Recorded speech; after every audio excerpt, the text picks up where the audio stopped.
Hey guys, welcome back to the channel. I'm going to show you a quick and easy way to do pop-up text on the screen like this. Why do they doubt the kid? I'm about to prove them all wrong. Alright guys, I'm going to show you a quick and easy way to do pop-up text on the screen. So first, make sure the time marker is where you want the text to appear in the video.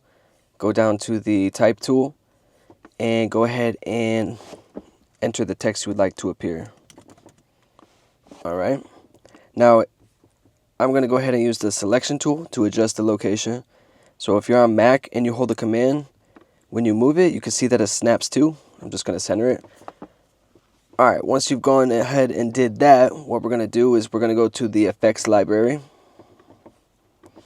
And we're going to type in transform. And we're going to apply this to the text. Alright, once you've done that, you can go to effects controls. Scroll down to transform. And before we click the little toggle animation, we're going to make the scale 0.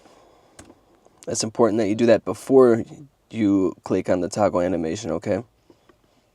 Now I'm going to go 5 frames forward. 1, 2, 3, 4, 5. And I'm going to make the text 125. I'm going to go 4 more.